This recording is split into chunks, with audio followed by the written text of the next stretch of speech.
Hello friends, welcome to Bhairava views 786. இன்னைக்கு நம்ம பார்க்க போகிறது செப்டம்பர் மாதம் 14ஆம் தேதி சனிக்கிழமையாகவும் இருக்குது. ஆவணி மாதத்தில் வரக்கூடிய ஏகாதேசி திதியாகவும் வருது. அடுத்தது அந்த நாளில் திருவோண நட்சத்திரமும் இருக்குது.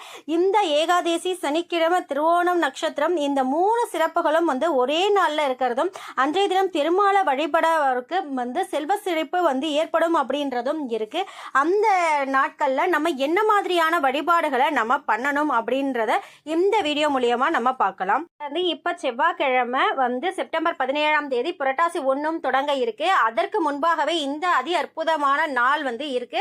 அன்றைய தினம் நம்ம பெருமாளை வழிபட்டு அவருடைய ஆசீர்வாதத்தை பெறதுக்கு ஏற்ற தினமாகவும் இருக்கு. இப்ப ஏகாதேசி வழிபாடு அப்படின்னு சொல்லிட்டு பார்த்தோம்னா, அது சனிக்கிழமை சூரிய உதயத்துக்கு முன்பாகவே நம்ம இந்த வீட்டுல சுத்தம் செய்யறது, இது எல்லாமே நம்ம ரெகுலரா பண்ணறது செஞ்சுக்கலாம். அடுத்தது ஏகாதேசி விரதம் அப்படின்னு சொல்லிட்டு பார்த்தா, அது 1 நோன்பு இருக்கிறது அப்படின்றது வழக்கம். இப்ப இருக்கக்கூடிய காலகட்டத்துல நம்மளால அதை செய்ய முடியுமா? உண்ணா நோன்பு இருந்து இந்த இறைவனை வழிபடுறது சால சிறந்தது. ஆனா நம்மளால இப்ப சிலர் பேருடைய உடல்நிலை காரணமாகவும் வேலை சுமை காரணமாகவும் நம்மளால அந்த உண்ணா நோன்பை செய்ய முடியல.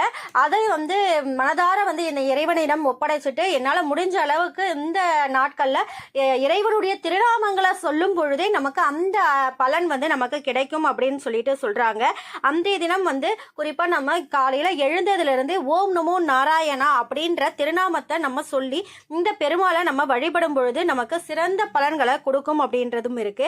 ஏகாதேசி பூஜையை சனிக்கிழமை மாலை 6 மணி அளவுல நம்ம பூஜை அறையில விளக்கேற்றி விட்டு பெருமாளுக்கு பிடித்தமான தயிர் அன்னம் வச்சு வழிபடுறது, அடுத்தது இஞ்சி பச்சை மிளகாய் போட்டு தாளிச்ச தயிர் அன்னம் படைக்கிறது அப்படின்றது சிறந்த பலன்களை கொடுக்கும். அதோட துளசி இலைகளை வாங்கி பெருமாளுக்கு அலங்காரம் செய்யறது, தீபதூப ஆராதனை காட்டுறது அப்படின்றது சிறந்த பலன்களை கொடுக்கும். எப்படி சிவபெருமான் அப்படின்னு சொல்லிட்டு பார்த்தா அவர் அபிஷேக பிரியனும், போல இந்த பெருமாள் அலங்கார பிரியன். அதே மாதிரி நம்ம அந்த பெருமாளுக்கு எந்த அளவுக்கு அலங்காரம் பண்ணி நம்ம ரசிக்க முடியுமோ அந்த அளவுக்கு அவருக்கு அலங்காரம் பண்ணீங்கன்னா அவர் மனம் குளிர்ந்து நம்மளுடைய வேண்டுதல்களை அனைத்தையுமே கொடுப்பாரு அப்படின்றதுக்கு.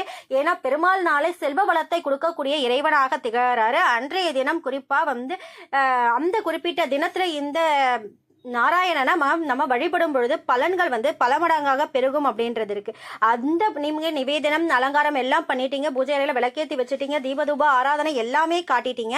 அந்த டைம்ல நீங்க வைக்க வேண்டிய 3 பொருள் இருக்கு. இந்த உங்க வீட்டுல விக்கிரகம் வச்சிருந்தாலும் சரி, போட்டோ வச்சிருந்தாலும் சரி, நீங்க அந்த போட்டோவுக்கு முன்னாடி நான் சொல்லக்கூடிய இந்த 3 பொருட்களை வச்சு அந்த பொருட்களை நீங்க பயன்படுத்தி பாருங்க. உங்களுக்கு செல்வ நிலை உயர்றதை நீங்க கண்கூடா பாப்பீங்க. அது என்ன அப்படின்னு சொல்லிட்டு பார்த்தா, மகாலட்சுமி தாயாருக்கும் இந்த பெருமாளுக்கும் ரொம்ப ரொம்ப பிடிச்சமான ஏலக்காய், கிராம்பு, பச்சை கற்பூரம், இந்த 3 பொருட்களையும் இந்த பெருமாளுடைய திருப்பாதங்களுக்கு அடியில நீங்க வச்சு பூஜை பண்ணி எடுத்துக்கிறீங்க.